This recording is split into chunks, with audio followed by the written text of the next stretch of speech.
오늘은 여러분과 주신 교재로 18페이지를 보겠습니다. 중보기도에 대해서 한번 생각해 보겠습니다.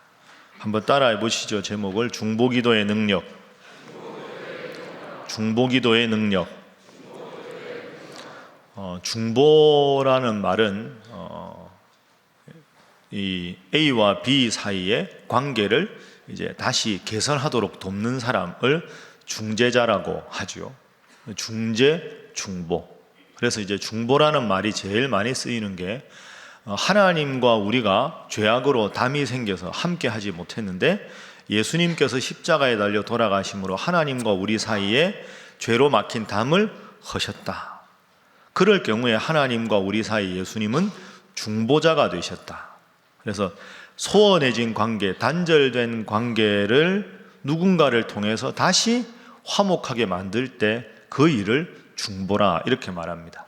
그래서 성경에서는 중보자는 오직 한 분, 하나님과 우리 사이에 예수님밖에 없기 때문에 요즘에 총회에서는 중보기도라는 단어보다는 중보적 기도 이렇게 쓰라고 권면을 하고 있습니다. 하나님과 우리 사이의 중보는 예수님 한 분이니까 우리가 누군가를 위해서 기도하고 관계를 화목하게 하는 것은 중보라는 단어가 너무 붙었지만 중보적 기도.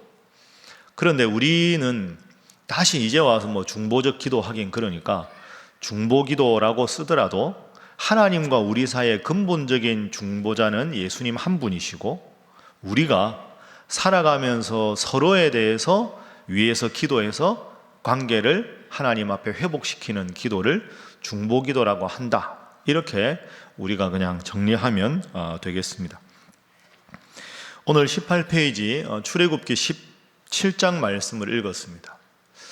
오늘 본문은 우리가 잘 들어서 아는 내용이죠. 아말렉과 이스라엘이 출애굽 과정에서 전쟁을 하는 장면입니다. 아말렉이 싸움을 걸어왔습니다. 이스라엘 입장에서는 출애굽하다가 갑자기 아말렉 군대를 만난 거죠. 하나님 앞에서 모세가 손을 들고 기도합니다. 하나님, 이 전쟁에서 이기게 해주십시오. 전쟁에서 직접 장군으로 참여해서 독려하는 사람은 여호수아고 모세는 손을 들고 하나님 앞에 기도합니다. 하나님 앞에 손을 들고 승리를 위해서 기도할 때는 누가 이깁니까? 이스라엘이 이기고 팔이 아파서 손에 내려오면 누가 이깁니까? 아말렉이 이깁니다. 그러니까 그걸 모세를 보좌하던 아론과 훌이 보고 평평한 돌에다가 모세를 앉히고 아예 양쪽 손을 한 사람씩 이렇게 들고 있었다는 거죠. 손이 내려올 일이 없죠. 그러니까 손이 계속 올라가 있으니까 이스라엘이 아말렉에게 전쟁에서 이겼다. 그래서 그것을 기억하기 위해서 기념하기 위해서 여호와 니시, 여호와는 깃발, 승리의 깃발이 되신다 하는 것으로 기록하라. 그리고 영원히 기념하라. 이렇게 해서 오늘 본문이 끝이 납니다. 그런데 여러분, 오늘 본문을 가만히 우리가 보면 이게 출애굽기 17장입니다. 자, 한번 기억을 더듬어 보시죠. 출애굽기 14장에 무슨 기사가 나옵니까? 기억이 안 나시죠? 교재에 써뒀는데요. 나오지 않습니까? 출애굽의 감격에서 홍해 사건이 출애굽기 14장 나옵니다. 홍해를 건너왔습니다. 15장은 뭐가 나올까요? 저를 보시죠. 밑에 답 다 있는데 뭘 보십니까? 15장은 홍해를 건너게 해주셔서 감사하고 찬송하는 내용이 15장에 나옵니다. 자, 16장은 하나님께서 양식이 필요하다고 하니까 만나와 메추라기를 주십니다. 근데 이제 만나와 메추라기만 먹었는데 광야 사막길이니까 물이 필요하다 하시니까 17장에서 반석을 치니까 물이 나옵니다. 그러니까 하나님께서 이스라엘 백성들을 출애굽을 시키시면서 뒤에서 쫓아오는 애굽 군대는 다 홍해에 수장을 시키시고 하나님 앞에 이제 쫓아오는 군대가 없으니까 찬양을 하고 먹을 게 없다고 생각하니까 만나를 주시고 고기가 메추라기를 주시고 물이 없다고 생각하니까 반석에서 물이 나오게 하시고 그러니까 하나님께서 지금 모든 것을 다 준비한 상황입니다. 그러니까 사실은 오늘 아말렉과 전쟁하기 전까지 이스라엘 백성들은 행복했을 겁니다. 이야, 이제는 애굽 사람이 쫓아올 일도 없고 물도 하나님 기도하면 주시고 만나도 주시고 메추라기도 주시고 이제 행복한 일만 남았다. 이럴 때 꼭 문제가 생깁니다. 선줄로 생각하는 자, 그 다음 뭐죠? 넘어질까 조심하. 아이고 이제 됐네 하면 꼭 사단이 납니다. 자, 아말렉이 뒤에서 싸움을 걸어옵니다. 오늘 보면 8절 말씀, 자 우리 자료집에 있습니다. 8절 한번 읽어봅니다. 시작. 그때 아말렉이 와서 이스라엘과 르비딤에서 싸우니라. 자, 본문을 보면 주어가 아말렉으로 되어 있습니다. 하나님께서 이스라엘 백성들을 시험하기 위해서 아말렉을 보내신 게 아닙니다. 아말렉이 스스로 싸움을 걸어왔습니다. 그러니까 하나님 뜻과 관계없이 친 거지요. 오늘 본문을 더 정확하게 읽으려면 본문과 같은 내용이 신명기 25장에 나옵니다. 제가 이게 3번에 썼습니다. 자, 신명기 25장 화면 한번 보시죠. 자, 화면 보십시오. 자, 한번 함께 읽어볼까요? 17, 18 시작. 너희는 애굽에서 나오는 길에 아말렉이 내게 행한 일을 기억하라. 곧 그들이 너를 길에서 만나 내가 피곤할 때 내 뒤에 떨어진 약한 자들을 쳤고 하나님을 두려워하지 아니하였느니라. 자, 내가 피곤할 때 뒤에서 떨어진 약한 자들을 쳤고 하나님을 두려워하지 않았다. 그러니까 하나님을 두려워하지 않았다 하는 말은 하나님의 백성들을 하나님은 보호하기를 원하셨는데 아말렉이 임의로 쳤다 하는 거죠. 그것도 대열 뒤쪽으로 돌아와서 제일 뒤쪽에 힘없고 피곤하신 어르신들이 가는 그쪽을 집중 공격을 했다 하는 겁니다. 아말렉의 전쟁을 아주 비겁하게 한 거죠. 제대로 하려면 선두와 선두가 전면전을 벌여야 되는데 뒤에 있는 노약자들을 쳤습니다. 그것도 하나님의 뜻과는 관계없이 참 비겁한 전쟁이었습니다. 여러분, 그래서 아말렉은 이 일로 하나님의 진노를 삽니다. 제가 한 가지 여쭤볼까요? 아말렉이 지금 어느 나라입니까? 지금 어느 나라일까요? 아무도 모르시죠? 이게 정답입니다. 없거든요. 아말렉은 지금 역사상에 존재하지 않습니다. 하나님 앞에 진노를 샀기 때문에. 그래서 아말렉은 하나님의 뜻과 관계없이 전쟁을 벌였으므로 하나님께서 이 전쟁을 통해서 전멸시키시고 역사에서 점점 종적을 감추게 하셨습니다. 자, 여기서 한 가지 기억할 게 있죠. 자, 홍해를 건너고 하나님을 찬송하고 만나도 주시고 메추라기도 주시고 물도 주시고 다 주셨는데 시련이 생겼습니다. 여하간에 전쟁을 해야 합니다. 이스라엘과 아말렉의 전쟁입니다. 우리의 인생에 시련은 없다. 이게 오늘 본문의 첫 번째 교훈입니다. 참 이런 날은 좀 안 왔으면 싶은데 꼭 이런 날이 옵니다. 기쁜 날만 계속되면 좋은데 꼭 어려움이 찾아오는 거죠. 그래서 여러분, 시련을 겪지 않게 해주십시오 하는 기도는 하나님이 들어주지 않습니다. 시련을 받더라도 그 시련을 이길 수 있는 믿음을 주십시오 하는 기도를 하나님께 드리는 게 맞는 거죠. 저를 한번 따라해 보실까요? 시험으로부터의 보호, 시험 안에서의 보호. 이게 두 개 좀 다릅니다. 우리가 기도할 때는 시험으로부터의 보호를 기도하시면 안 됩니다. 시험 자체는 있을 수밖에 없는 거죠. 시험 자체가 없게 해주십시오 하고 기도할 게 아니라 시험이 찾아와도 그 시험을 시험 안에서 이길 수 있는 믿음을 주십시오 라고 기도해야 합니다. 그래서 주기도문에서 우리 예수님께서도 가르쳐 주셔서 시험에 빠지지 않게 기도하라. 우리를 시험에 들게 하지 마십시오. 시험이 들어올 수밖에 없지만, 우리에게 시험이 없을 수 없지만 그 시험에 빠져서 하나님을 모른다고 믿음을 잃어버리는 일은 없게 해 주십시오.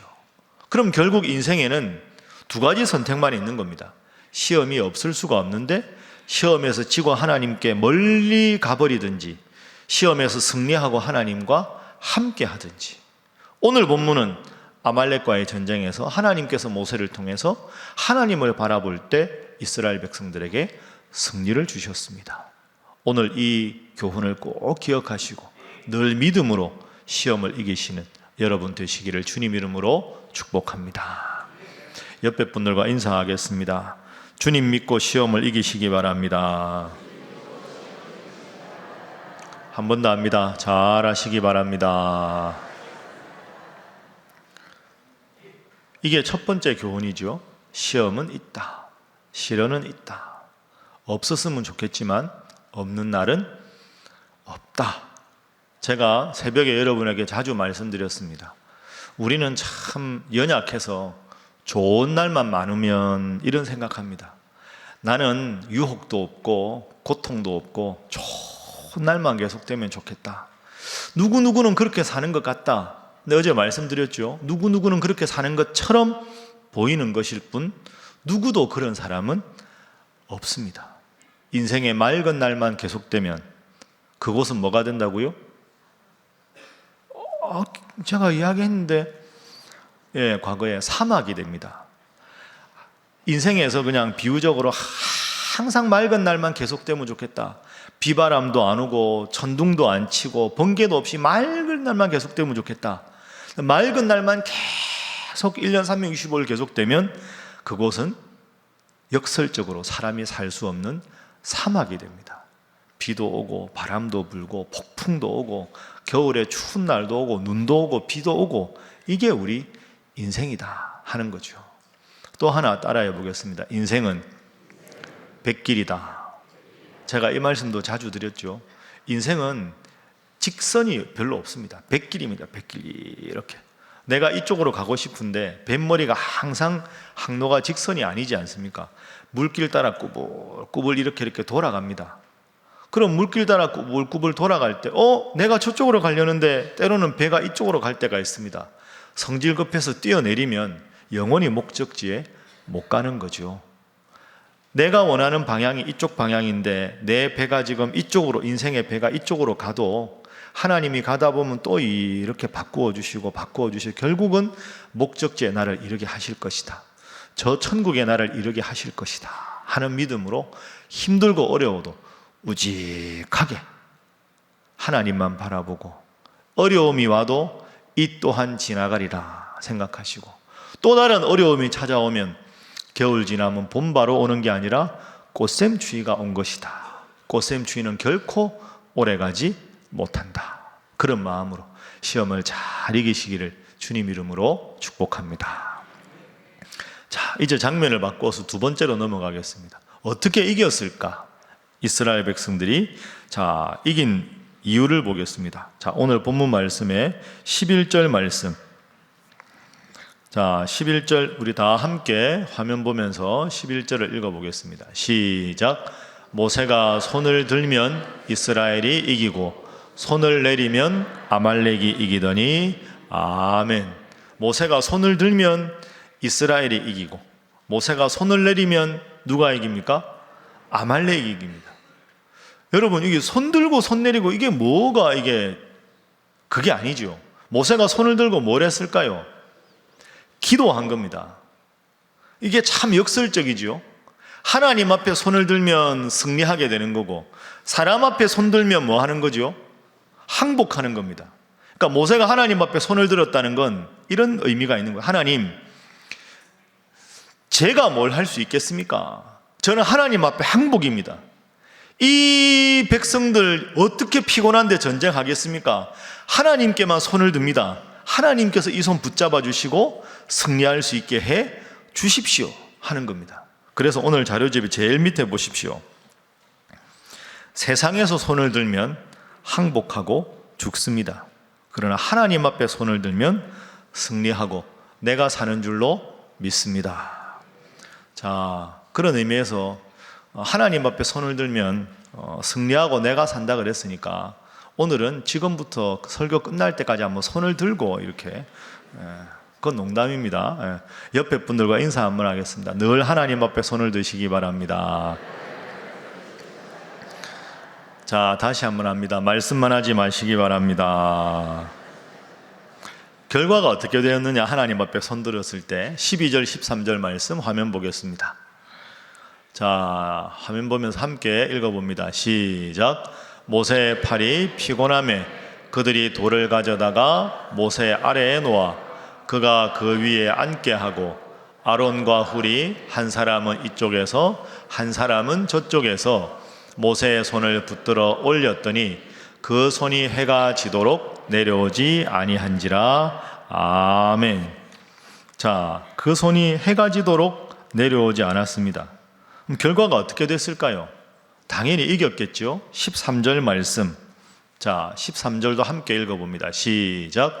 여호수아가 칼날로 아말렉과 그 백성을 쳐서 무찌르니라. 아멘.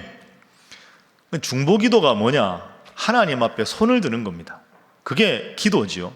근데 여러분, 여기서 중요한 사건 하나는 꼭 기억해야 될 사실은, 지금 손 들고 기도한 사람이 누굽니까? 모세 한 사람입니다. 출애굽한 인구가 얼마나 되는지 아십니까? 60만 3,550명입니다. 장정만. 그러니까 그 당시에는 여성들을 숫자에 세지 않고 전쟁터에 나갈 용사들만 셌으니까 어린 아이들, 연세가 드신 어르신들, 그 다음에 여인들 다 합하면 200만 명 정도가 됩니다. 200만 명이 죽고 사는 건 모세 한 사람이 손들고 기도하는데 달려 있다 하는 거죠. 모세 한 사람이 기도하니까 하나님은 200만 명을 살려주셨습니다.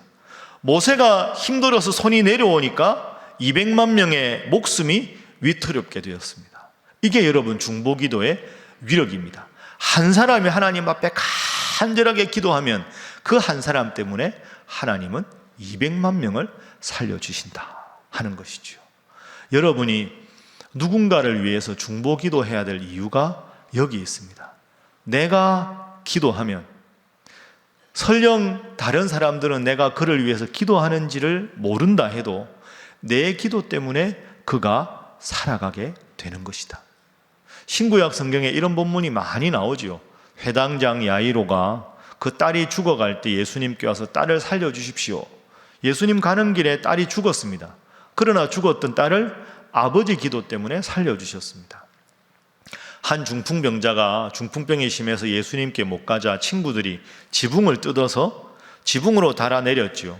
예수님께서 친구들의 믿음을 보시고 중풍병자를 낫게 해주셨습니다.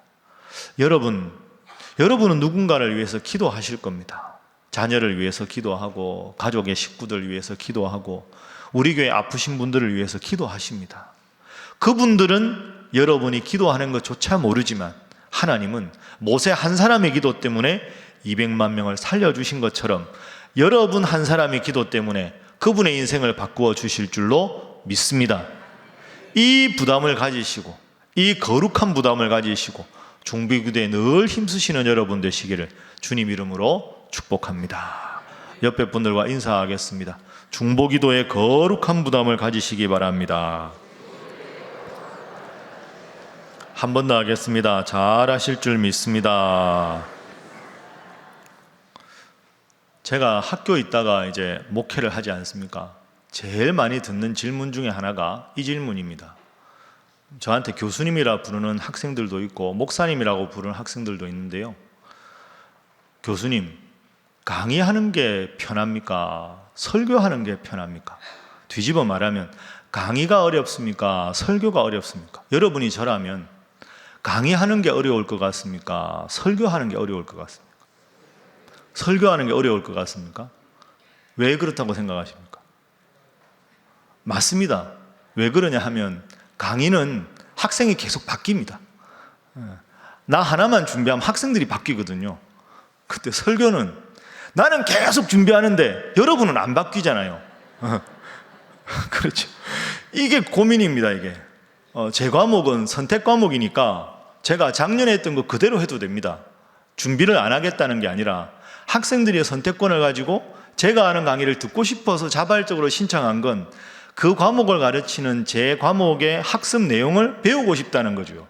그럼 저는 용기 있게 과감하게 작년에 했던 거 자신 있게 하는 겁니다. 공부를 안 해서가 아니라 내가 이걸 가르치고 싶은데 가르치고 싶은 그걸 학생들이 듣겠다고 왔으니까 그 내용을 잘 가르치는 게 내가 할 일입니다. 그러니까 저는 작년에 했던 거 조금만 더 수정하고 새 자료 넣어서 그대로 가르쳐도 됩니다. 전혀 부담이 없습니다. 학생들이 늘 바뀌니까. 근데 교회는 나는 그대로인데 사람은 여러분은 계속 저하고 같이 가니까 저하고 지금 크리스마스 5번 하셨죠. 크리스마스 평생 크리스마스 설교 저한테 들으실 거 아닙니까, 여러분? 다른 데 안 가실 거죠? 신년 특별 새벽기도 늘 저하고 하실 거고, 주일날 되면 특별한 거 없으면 저하고 하실 거 아닙니까? 그러면 성경책도 이게 뭐 수천 권이 아니라 딱 요 한 권인데, 요 한 권에서 저는 늘 새로운 느낌을 여러분에게 주어야 되고, 조금만 새롭지 않으면 여러분 인상이 딱 굳어지셔서 이렇게 그러실 분은 아니지만 이게 쉽지가 않습니다. 그 때로는 설교하는 게 부담스럽습니다. 이것도 저한테 거룩한 부담이기도 하고 즐거운 부담이기도 하지요. 어느 날 제가 제 방에서 설교 준비를 하다가 이렇게 잘 안 될 때가 있잖아요. 이렇게, 여기서 어떻게 풀어야 될까? 이제 기도도 하다가 이제 방을 이렇게 서성거리다 가만히 생각을 해보니까 우리 교회 주일 출석이 이제 지난 주일을 생각하면 1820명 여기 이제 앉아 있고 1, 2, 3부, 청년부가 한 120, 30명, 그 다음에 여기 영유아실에 한 30명이 있습니다. 그러니까 주일날 제 설교를 듣는 사람이 지난 주일 기준으로 우리 교회 성도 2,000명입니다. 그럼 제가 설교 30분 하면 몇 시간입니까? 시간으로 따지면 1000시간이죠. 그러니까 제가 한번 설교를 할 때 여러분이 설교를 듣는 시간을 30분씩을 2,000명을 곱하면 1000시간에 해당되는 시간을 하나님이 저한테 주신 거잖아요. 그럼 제가 이 설교를 제대로 준비 안 하면 안 된다는 부담이 있는 거죠. 어느 날 하나님께서 배 목사, 내가 너한테 주일마다 1000시간의 시간을 줬는데 하루 24시간을 곱해보면 41일간의 모든 그 엄청난 시간을 줬는데 너 하나 설교 준비 제대로 안 해서 교인들에게 은혜를 끼치지 못하면 너 직무유기야.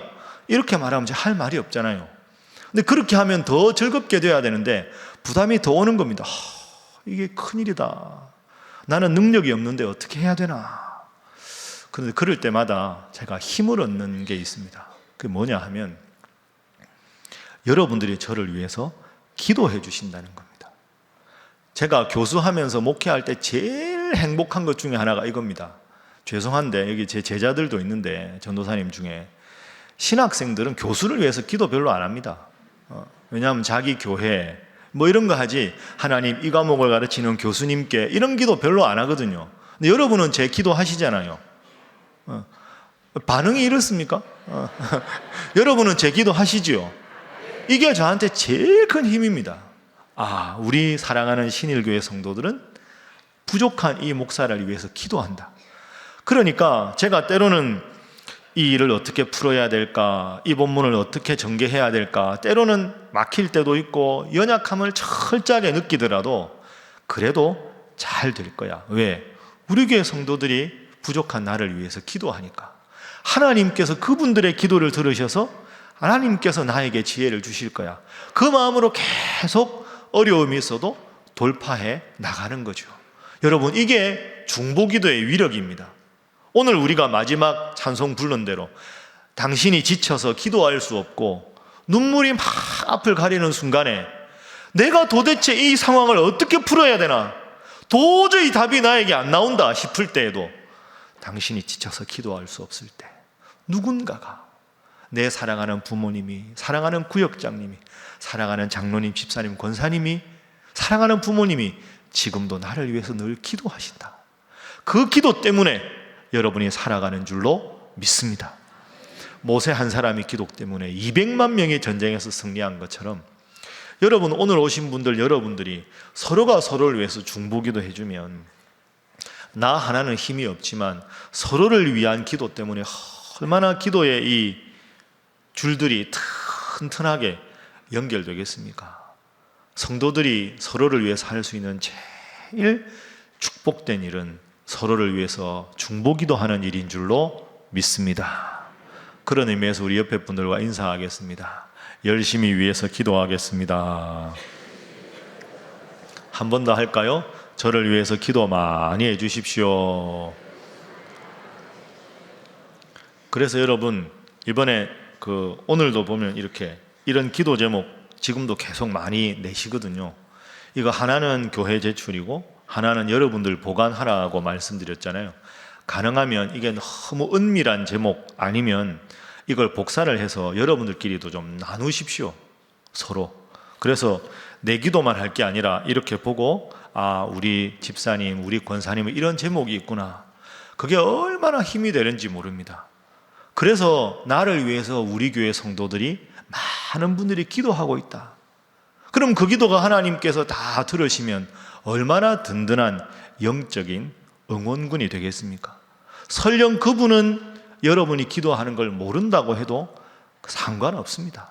그러나 그 기도를 하나님께서는 다 들으시기 때문입니다. 보이지 않아도 내 기도가 작은 기도 같아도 결코 작은 것이 아니다. 왜? 하나님은 우리의 마음을 아시니까.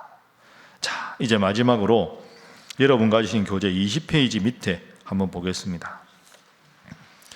윈스턴 처칠 이야기를 제가 하나 예를 들었습니다. 제가 한번 읽어보고 설교 마치겠습니다. 20페이지요. 세계 제2차 대전 중에 영국의 수장 윈스턴 처칠이 탄광촌을 방문했습니다. 헬멧을 쓰고 깊은 갱 속에 처칠이 들어갑니다. 수상해 왔다는 소식에 일하던 광부들이 모여들었습니다. 거기에 처칠이 참 멋진 연설을 합니다. 먼 훗날 그대의 후손들이 조국이 전쟁의 소용돌이에 휘말려 있을 때 당신은 무엇을 했습니까? 라고 물을 것입니다. 어떤 이들은 나는 잠수함을 타고 싸웠노라 말하겠지요. 또 어떤 이들은 나는 최전방 전쟁터에서 총을 들고 적군을 물리쳤다고 말하겠지요. 또 어떤 이들은 나는 군인들이 먹을 양식을 날랐다고 대답할 것입니다. 그때 여러분은 자랑스럽게 말하십시오. 군인들을 전선으로 보내는 기차를 움직일 수 있도록 깊은 지하갱 속에서 석탄을 캐고 있었노라고. 찬바람 맞으며 방아쇠를 당기는 군인들의 손을 녹이기 위해서 막사에서 편히 잠잘 수 있도록 깊은 갱 속에 들어가 숨을 쉬지 못하는 자리에서 석탄을 캐고 있었노라고. 먼 훗날 역사가들은 그대들이 바로 전쟁의 영웅이라고, 이 전쟁의 승리자가 그들이었노라고 기록할 것입니다. 여러분, 탄광에서 일하는 거 전쟁하고 관계없는 것 같지만 사실은 전쟁에서 승리할 수 있는 눈에 안 보이는 큰 힘이 이분들의 땀방울과 헌신입니다. 중보기도가 이런 겁니다. 어떻게 내가 이 힘든 모진 인생길에 살아갈 수 있을까? 여러분이 개척하는 게 아니라 여러분 뒤에서 눈에 보이지 않지만 수많은 기도의 응원군들이 중보기도 하면 우리가 살아갈 수가 있는 것이죠. 오늘 이 중보기도의 위력, 모세 한 사람이 200만 명을 살리는 기도했을 때 든 손은 두 손밖에 없었지만 이 두 손 때문에 하나님께서 함께 했듯이, 그래서 하나님께서 모세에게 여호와 니시라고 말씀하셨습니다. 따라합니다. 여호와 니시. 여호와 니시. 니시는 깃발입니다. 여호와는 나의 승리의 깃발이 되신다. 서로를 위한 간절한 중보의 기도로 항상 여러분의 인생에, 특별히 올 한 해 여러분의 인생에 늘 여호와 니시, 하나님은 나에게 승리를 주신다. 나를 위해 기도하는 수많은 성도들이 있다. 이 믿음으로 담대하게 승리하시는 한 해가 되시기를 주님 이름으로 축복합니다. 함께 기도하겠습니다. 여러분, 오늘은 기도하실 때 눈을 감으시고 여러분의 중보기도가 꼭 필요한 분들을 한번 떠올려 보십시오. 수십 년 함께 신앙생활한 사랑하는 집사님, 우리 사랑하는 손자, 손녀, 내 사랑하는 부모님, 지금 병으로 신음하는 우리 구역에 사랑하는 집사님, 한 분 한 분 떠올려 보면서 하나님, 그분을 위해 기도합니다. 모세의 기도로 200만 명이 살아난 것처럼 간절히 기도하오니 저의 기도로 그들이 영적으로 승리하는 여호와 니시를 외칠 수 있게 하여 주옵소서. 위에서 기도하시고 우리 사랑하는 신일교회가 하나님 앞에 든든히 서는 교회가 되게 하여 주옵소서. 기도하시고 어려움에 빠져있는 하나님, 이 나라 대한민국을 주여 붙잡아 주시옵소서. 저 북녘 땅을 붙잡아 주시옵소서. 이 새벽에 간절한 중보의 기도 제목을 담아서 하나님 앞에 다 함께 기도하겠습니다. 주여 믿습니다. 주여 믿습니다. 주여 믿습니다.